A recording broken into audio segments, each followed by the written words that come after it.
मैं डॉक्टर भामा अग्रवाल आपके अपने यूट्यूब चैनल पर आपका स्वागत करती हूँ, अभिनंदन करती हूँ।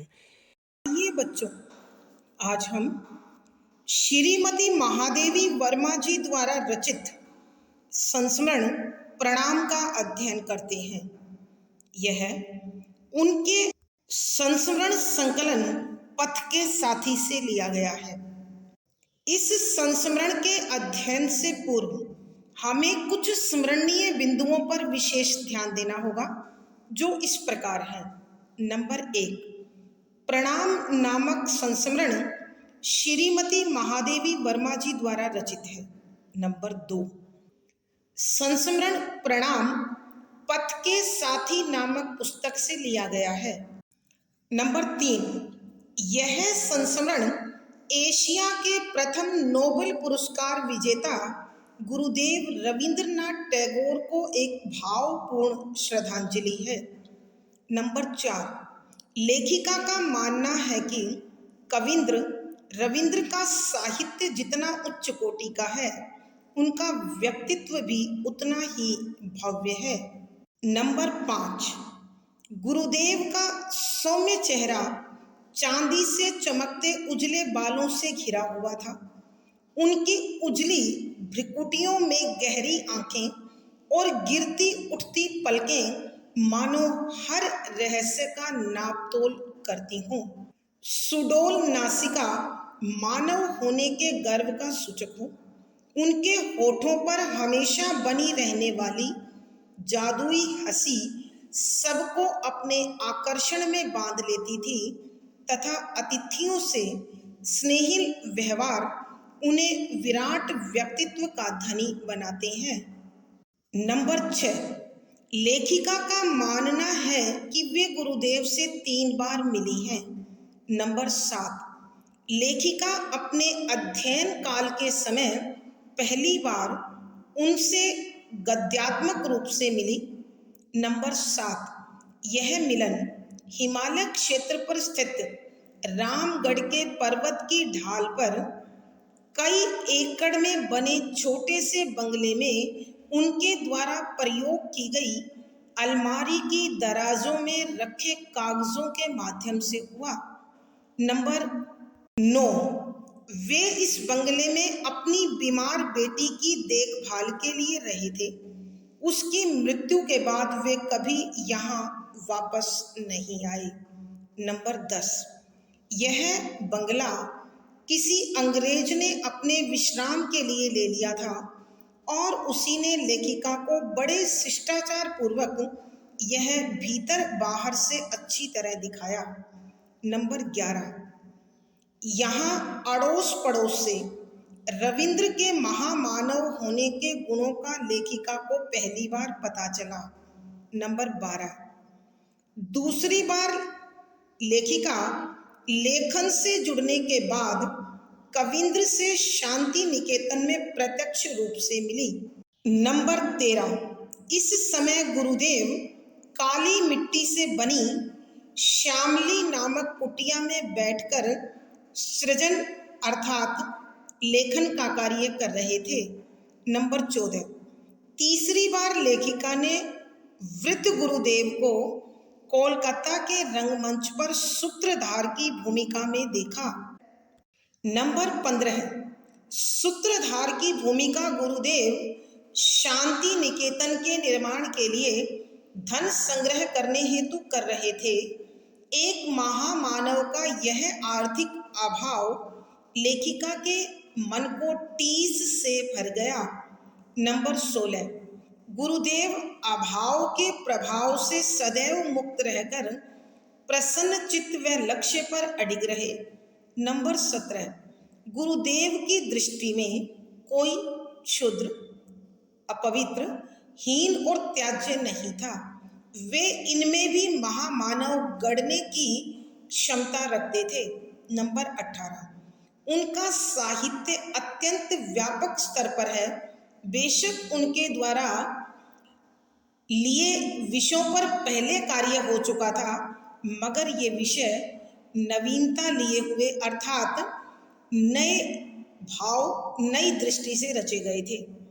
नंबर 19, लेखिका का मानना है कि छायावादी साहित्य का जन्म और विकास उनकी छत्र छाया में हुआ। उनके महाप्रयाण अर्थात मृत्यु के साथ ही छायावाद का समापन हो गया। नंबर 20, कोलकाता से एक परिचित ने लेखिका को गुरुदेव की अस्थियों की थोड़ी सी राख लाकर दी, जिसे पाकर उनकी प्रार्थना में शांति निकेतन सजीव हो गया।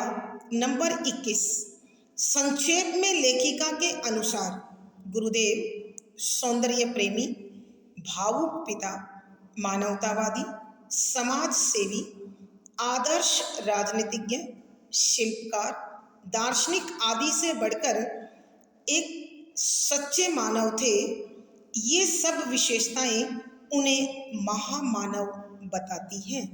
आइए अब इनके स्मरण के साथ ही हम संस्मरण के पदों की व्याख्या करते हैं। पद संख्या 32, जीवन के व्यवहारिक धरातल पर अथवा सूक्ष्म मनोजगत में उन्हें कुछ भी इतना क्षुद्र नहीं जान पड़ा जिसकी उपेक्षा कर बड़ा बना जा सके। कोई भी इतना अपवित्र नहीं मिला जिसके स्पर्श के बिना व्यापक पवित्रता की रक्षा हो सके, और कुछ भी इतना विच्छिन्न नहीं दिखाई दिया जिसे पैरों से ठेलकर जीवन आगे बढ़ सके। प्रसंग प्रस्तुत गद्यांश हमारी हिंदी की पाठ्य पुस्तक संस्मरण में छायावाद के आधारभूत स्तंभों में महत्वपूर्ण स्थान रखने वाली आधुनिक मीरा के नाम से विख्यात श्रीमती महादेवी वर्मा जी द्वारा रचित प्रणाम नामक संस्मरण से लिया गया है। संदर्भ, यहाँ लेखिका श्रीमती महादेवी वर्मा जी गुरुदेव रविंद्रनाथ टैगोर के साहित्य की विशालता पर, उसकी व्यापकता पर प्रकाश डाल रही हैं और वो बता रही हैं कि गुरुदेव ने अपने उदार मनोभावों से और व्यापक दृष्टिकोण से जीवन के प्रत्येक पहलू को, इस संसार के प्रत्येक तत्व को अपने साहित्य का हिस्सा बनाया, क्योंकि उनकी उदार मनोवृत्ति किसी भी तत्व को त्याज्य नहीं समझती थी। इसी सत्य का उद्घाटन करते हुए लेखिका लिखती है कि व्याख्या, शब्दों के अर्थ साथ साथ जीवन जिंदगी के व्यवहारिक व्यवहार से जुड़ा, अर्थात यथार्थ रूप में धरातल पृष्ठभूमि पर अथवा या सूक्ष्म बहुत छोटा मनोजगत, मन की दुनिया अर्थात मन में छिपे भाव, सूक्ष्म हो जिसे दूसरा ना देख पाए, कि प्रत्येक व्यक्ति के हृदय की गहराई में छुपे हुए उसके मन के भाव में उन्हें कुछ भी इतना क्षुद्र नहीं जान पड़ा। क्षुद्र, छोटा, त्याज्य, उपेक्षा, अवहेलना, बड़ा बना जा सके, विशाल हो सके। यहाँ लेखिका श्रीमती महादेवी वर्मा जी गुरुदेव रविंद्रनाथ टैगोर के साहित्य की व्यापकता पर प्रकाश डालते हुए लिखती हैं कि गुरुदेव रविंद्रनाथ टैगोर ने जीवन के व्यवहार में, उसके व्यवहारिक धरातल पर तथा यहाँ लेखिका श्रीमती महादेवी वर्मा जी गुरुदेव रविंद्रनाथ टैगोर के साहित्य की व्यापकता पर प्रकाश डालते हुए लिखती हैं कि गुरुदेव ने नई दृष्टि के साथ, नए और व्यापक दृष्टिकोण के साथ प्रत्येक जीवन के व्यवहारिक पृष्ठभूमि को आधार बनाकर उनके हर छोटे से छोटे व्यवहार को बारीकी से अनुभव किया, पढ़ा, समझा, या फिर मनुष्य के मन की गहराई में छिपे हुए उसके ऐसे मनोभाव जिन्हें देखना समझना सामान्य दृष्टि के बस का नहीं था, वह भी उनकी नजरों से अछूता नहीं रह सका, इतना छोटा नहीं हुआ कि जिसकी अवहेलना कर गुरुदेव बड़े बन सके। अर्थात लेखिका के कहने का भाव यह है कि जीवन में चाहे मनुष्य का आर्थिक स्तर कैसा भी रहा, सामाजिक जीवन कैसा भी रहा, गुरुदेव ने उसको नए भाव नई दृष्टि के साथ देखा, पढ़ा, महसूस किया और प्रत्येक मन की गहराई में छिपे हुए भावों को अपनी अंतर मन को पढ़ने वाली आंखों के माध्यम से पढ़ा और साहित्य का हिस्सा बनाया। उसे अछूता अस्पृश्य समझकर छोड़ा नहीं, उसकी अवहेलना नहीं की। कहने का भाव, गुरुदेव के साहित्य में प्रत्येक स्तर के मानव के जीवन का और उनके हृदय में छिपे हुए गहरे भावों का सुंदर दर्शन प्राप्त होता है। कोई भी इतना अपवित्र नहीं मिला जिसके स्पर्श के बिना व्यापक पवित्रता की रक्षा हो सके। अपवित्र, अशुद्ध, कि उन्हें अपने जीवन में कोई भी इतना अशुद्ध अथवा अशुभ नहीं मिला। स्पर्श माने होता है छूना, व्यापक फैला हुआ, पवित्रता, शुद्धता, रक्षा, बचाव, कि इस संसार में उन्हें कोई भी ऐसा अशुद्ध और अशुभ नहीं मिला कि जिसे छुए बिना वो अपनी इस विस्तृत पवित्रता की रक्षा कर पाए, उसे सुरक्षित रख पाए। अर्थात कहने का भाव यह है कि उन्होंने प्रत्येक तत्व को शुद्ध और पवित्र मानकर अपने आप को और अधिक उदार और अधिक संपन्न और अधिक समर्थ बनाया और कुछ भी इतना विच्छिन्न नहीं दिखाई दिया। विच्छिन्न माने होता है अलग अलग, पृथक कर देने योग्य, कि संसार में कोई भी तत्व उन्हें ऐसा नहीं लगा कि जिससे अपने आप से पृथक कर दिया जाए, अलग कर दिया जाए, साहित्य में उसे बिना छुए छोड़ दिया जाए, जिसे पैरों से ठेलकर, पैरों पांव से ठेलकर, धकेलकर अर्थात ठोकर मारकर जीवन आगे बढ़ सके, कि उन्हें इस संसार में कोई तत्व, कोई भाव ऐसा दिखाई नहीं दिया कि जिसे पांव से नकार दिया जाए, पांव से धकेल दिया जाए, ठोकर मार दी जाए और जीवन से अलग कर जीवन को पूर्ण समझ लिया जाए।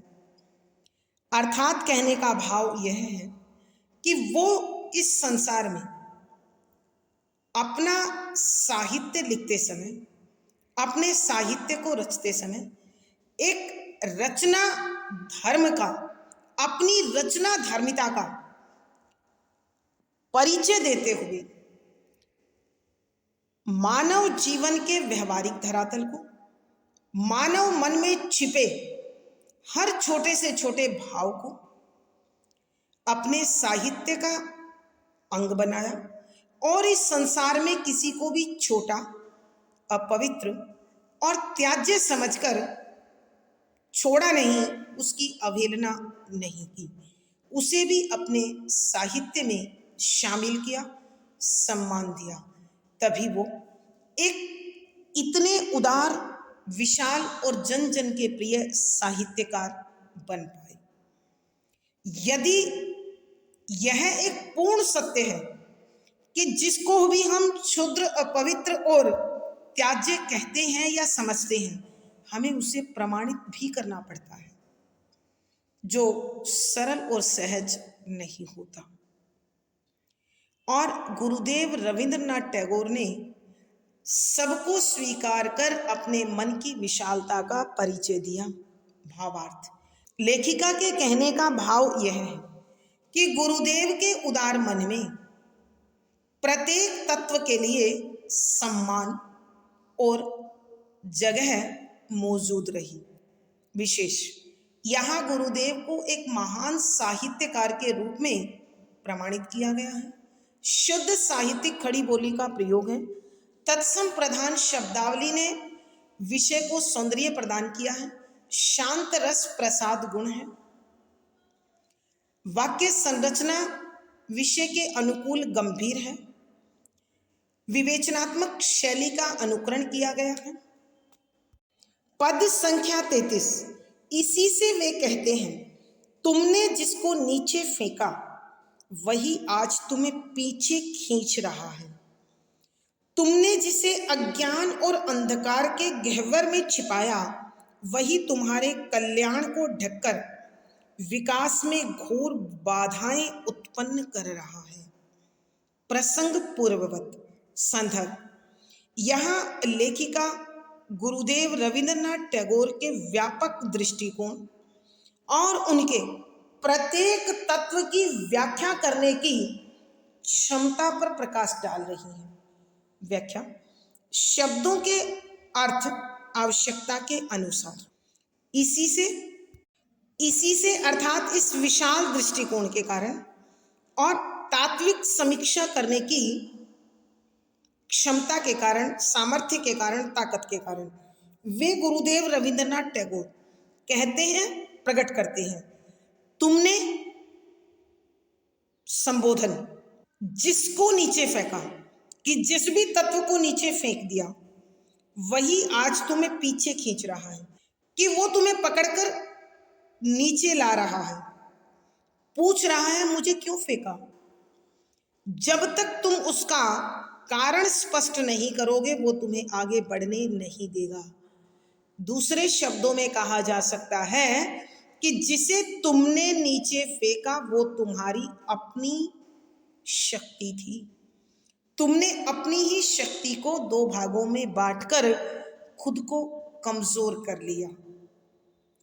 तुमने जिसे अज्ञान और अंधकार के गह्वर में छिपाया, तुमने फिर संबोधन, जिसे जिस तत्व को अज्ञान, ज्ञान से रहित, दूसरे शब्दों में मूर्खता, और तथा अंधकार, अंधेरे के गहवर गुफा में छिपा कर रख दिया, वही तुम्हारे कल्याण को ढककर, कि तुम्हारे विकास को, तुम्हारे शिवत्व को ढककर विकास उन्नति में घोर भयंकर बाधाएं, रुकावट उत्पन्न पैदा कर रहा है कि जिस तत्व को अथवा अपनी जिस कमजोरी को तुमने अपनी मूर्खता में अज्ञान की अंधेरे की गुफाओं में छिपा दिया, अर्थात उसे अपने अंदर में इस प्रकार छिपा लिया, इस छिपाने में जो सामर्थ्य लगी, जो ताकत लगी,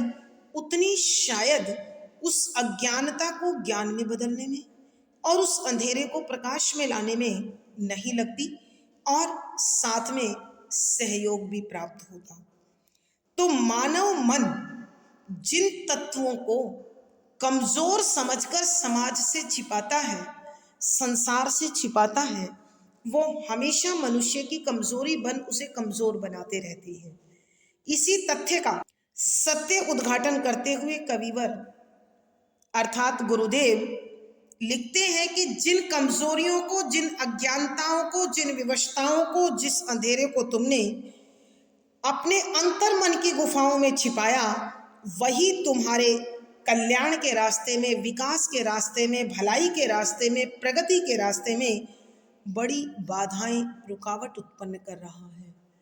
अर्थात कहने का भाव यह है कि जितनी शक्ति, जितनी सामर्थ्य उन तत्वों को संसार और समाज की दृष्टि से छिपाए रखने में हम खर्च कर रहे हैं, उतनी शायद उनको समाप्त कर अपने जीवन को उज्जवल बनाने में नहीं लगानी पड़ती। अनावश्यक ताकत लगानी पड़ती है अपनी कमजोरी, भय को छिपाने के लिए। तो उसे क्यों लगाया जाए, क्यों खर्च किया जाए? आइए प्यारे बच्चों, हम एक बार फिर इस पद की व्याख्या करते हैं। यहाँ लेखिका श्रीमती महादेवी वर्मा जी गुरुदेव रविंद्रनाथ टैगोर के उदार मन, व्यापक दृष्टिकोण और तात्विक समीक्षा करने की क्षमता पर प्रकाश डालते हुए लिखती हैं कि इसी से वे कहते हैं कि अपने इन्हीं महान गुणों के कारण गुरुदेव कहते हैं, तुमने जिसको नीचे फेंका वही आज तुम्हें पीछे खींच रहा है, कि जिस तत्व को तुमने नकार दिया, जिसकी तुमने अवहेलना कर दी, जिसे तुमने नीचे फेंक दिया, छोड़ दिया, त्याग दिया, वह तुम्हें पीछे खींच खींच कर बार बार अपने फेंकने का कारण, अपने त्यागने का कारण, अपनी उपेक्षा करने का कारण पूछ रहा है, जिसका उत्तर देना तुम्हारी मजबूरी है। तुमने अपने आप को दो हिस्सों में बांट लिया है। तुमने जिसे अज्ञान और अंधकार के गह्वर में छिपाया, वही तुम्हारे कल्याण को ढककर विकास में घोर बाधाएं उत्पन्न कर रहा है। कि जिस तत्व को तुमने अज्ञानता और अंधेरा समझकर अपने हृदय की गहराइयों में छिपा लिया, अर्थात संसार व समाज की दृष्टि से छिपाने का अनावश्यक प्रयास किया, वही आज तुम्हारी भलाई के रास्ते में, तुम्हारे कल्याण के रास्ते में, तुम्हारे विकास के रास्ते में, तुम्हारे उत्थान के रास्ते में सबसे बड़ी रुकावट बनकर खड़ा हुआ है। अर्थात कहने का भाव यह है कि मानव यदि अपनी कमजोरियों को समाप्त करने में अपनी ऊर्जा लगाए तो एक दिन वो समाप्त होकर मनुष्य की शक्ति बन जाते हैं। लेकिन अगर वो उन्हें अंतर मन में छिपाता रहता है तो दो प्रकार के भय, पहला ये कि उसकी कमजोरी उजागर हो जाएगी, दूसरा यह कि समाज के लोग, संसार की दृष्टि उसे किस दृष्टि से देखेगी, उसका सम्मान धूमिल हो जाएगा। तो ये भय और अंतर्द्वंद मनुष्य को कभी भी अपनी पूरी शक्ति के साथ विकसित नहीं होने देते। भावार्थ, यहां लेखिका के कहने का भाव यह है कि मनुष्य जब भी किसी तत्व का त्याग करता है, उपेक्षा करता है, उसकी अवहेलना करता है, तो उसका कारण भी उसे प्रस्तुत करना पड़ता है। और इस प्रस्तुतिकरण में अनावश्यक ऊर्जा तथा सम्मान दोनों खर्च होते हैं। लेकिन गुरुदेव ने समझदारी का परिचय देते हुए प्रत्येक तत्व की समीक्षा की और चिंतन मनन कर उसमें से श्रेष्ठ निकालकर उसे अपने साहित्य का हिस्सा बनाया। इसीलिए उनका साहित्य और उनका व्यक्तित्व जन जन का प्रिय बन सका, सबसे सम्मान प्राप्त कर पाया। विशेष यहाँ गुरुदेव के एक महान साहित्यकार होने के गुणों पर प्रकाश डाला गया है। शुद्ध साहित्यिक खड़ी बोली का प्रयोग है। तत्सम प्रधान शब्दावली ने विषय को गंभीरता दी है। शांत रस प्रसाद गुण है। वाक्य संरचना विषय के अनुकूल गंभीर है। विवेचनात्मक अथवा वर्णात्मक शैली का निर्वाह हुआ है। पद संख्या 34। शूद्र कहे जाने वाले के लिए उनका दीप्त स्वर बार बार ध्वनित प्रतिध्वनित होता रहता है। तुम सब बड़े हो, अपना दावा पेश करो, इस झूठी दीनता हीनता को दूर करो।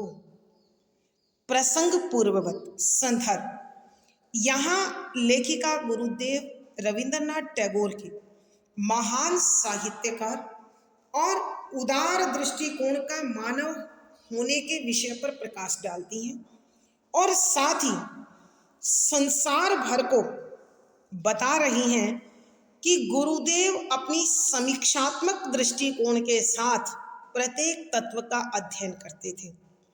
इसी तथ्य का उद्घाटन करते हुए लिखती है कि व्याख्या, शब्दों के अर्थ आवश्यकता के अनुसार शूद्र छोटा कहे जाने वाले के लिए, कि जिसे समाज के लोग, संसार के लोग छोटा कहते थे, उनका दीप्त स्वर, दीप्त उच्च जागृति से भरा, ज्ञान के प्रकाश से भरा स्वर आवाज बार बार ध्वनित प्रतिध्वनित होता रहता है।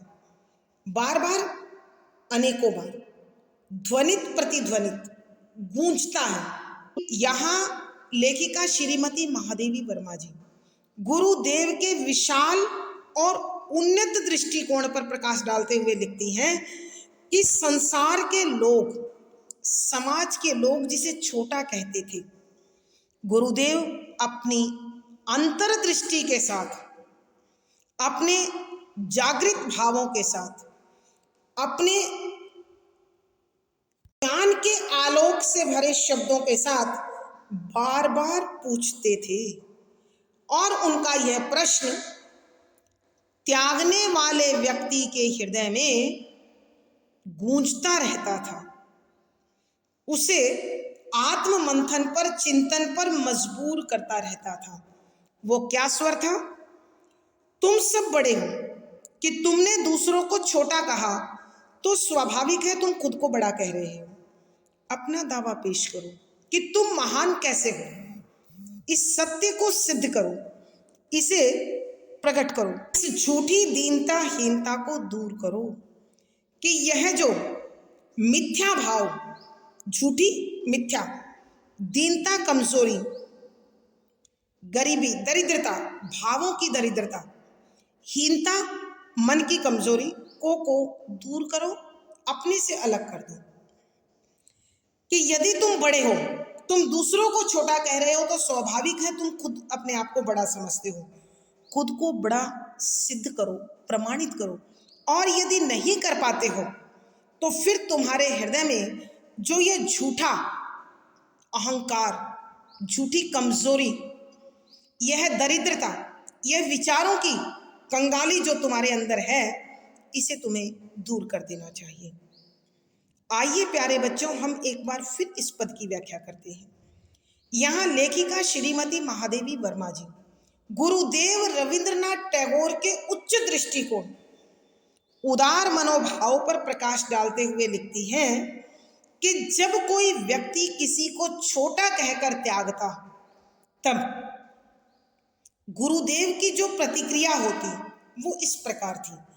क्षुद्र कहे जाने वाले के लिए उनका दीप्त स्वर बार बार ध्वनित प्रतिध्वनित होता रहता था कि जिसे कोई छोटा कहकर त्याग देता था, उसके लिए, उसका प्रतिनिधित्व करते हुए गुरुदेव का यह प्रश्न, यह भाव, यह विचार, तुम सब बड़े हो, अपना दावा पेश करो कि तुम बड़े हो, तुम भी मानते हो, हमने भी मान लिया, लेकिन अब इसे प्रमाणित करके दिखाओ। और यदि नहीं कर पाए तो तुम्हें दूसरे को छोटा कहने का कोई हक नहीं है। यह प्रश्न त्यागने वाले व्यक्ति के हृदय में बार बार गूंजता रहता था, उसे चिंतन मनन के लिए, मंथन के लिए मजबूर करता रहता था। और यही विचार, यही आंतरिक लड़ाई जब गुरुदेव त्यागने वाले के हृदय में लगा देते तो उसके पास जवाब नहीं बनता था। इसलिए गुरुदेव सलाह देते, इस झूठी दीनता हीनता को दूर करो कि तुम्हारे मन में यह जो भावों की, विचारों की दरिद्रता है और अपनी कमजोरी है, इसे मिटा डालो, इसे समाप्त कर दो, क्योंकि यह मानव पर और मानवता पर एक कलंक है, दाग है, प्रश्न चिन्ह है।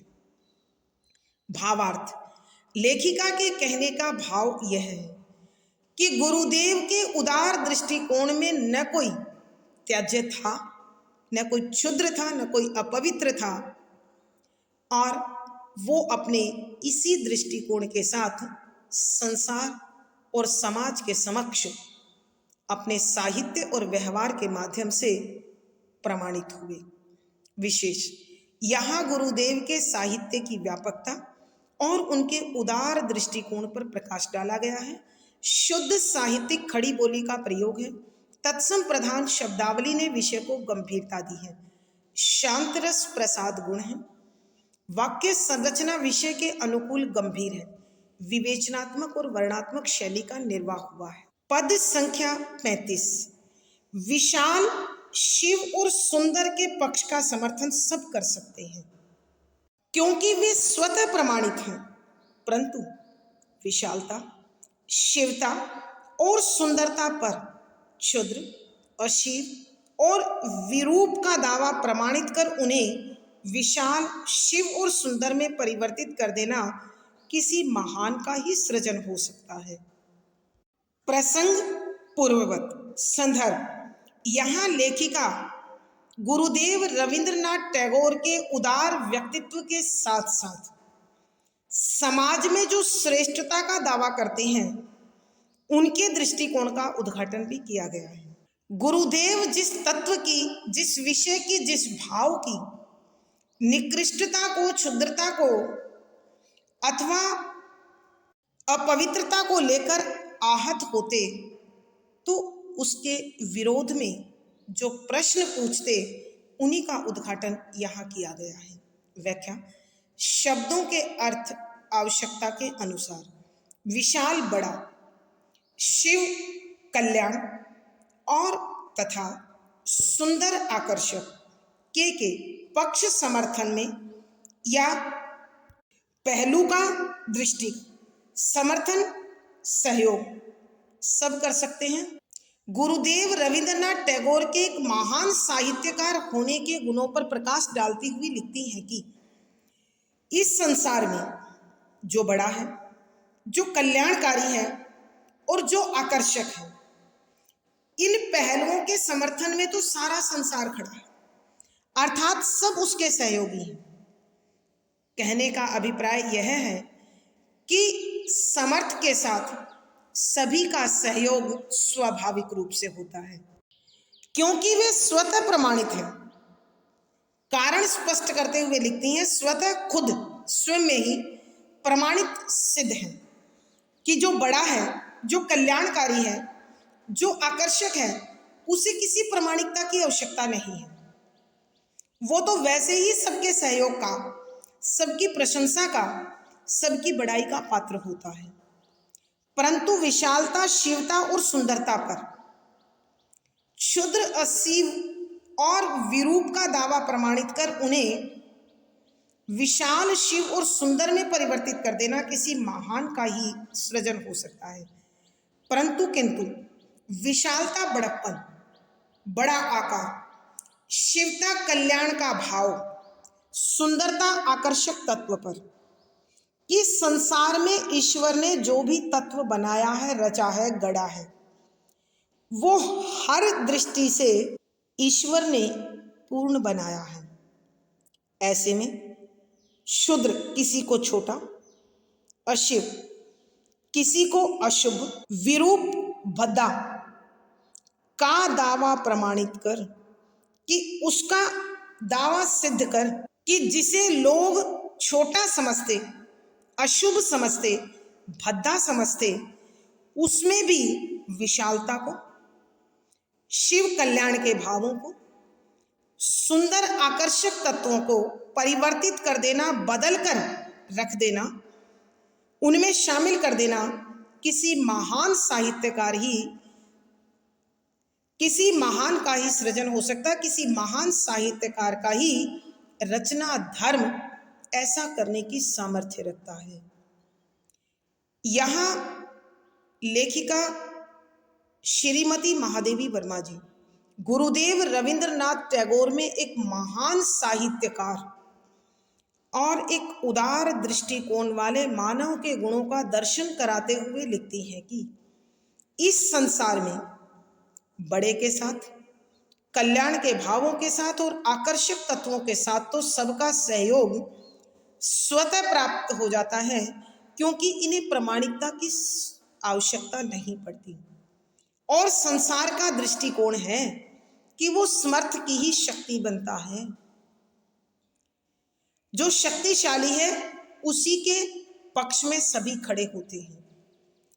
परंतु विशालता, शिवता और सुंदरता पर, कि इसी बड़प्पन पर, इसी कल्याण के भावों पर, इसी आकर्षक तत्व पर मानव जो हमेशा बलिदान होने को तैयार है, जो हमेशा अपने भावों को समर्पित करने को तैयार है, वहीं गुरुदेव रविंद्रनाथ टैगोर जिसे छोटा समझा जाता, जिसे अशुभ समझा जाता, जिसे भद्दा और कुरूप समझा जाता, जे इस प्रकार के दावे उस पर प्रस्तुत किए जाते, उन तत्वों में भी वो विशालता, कल्याण और आकर्षक तत्व शामिल करने की क्षमता रखते थे।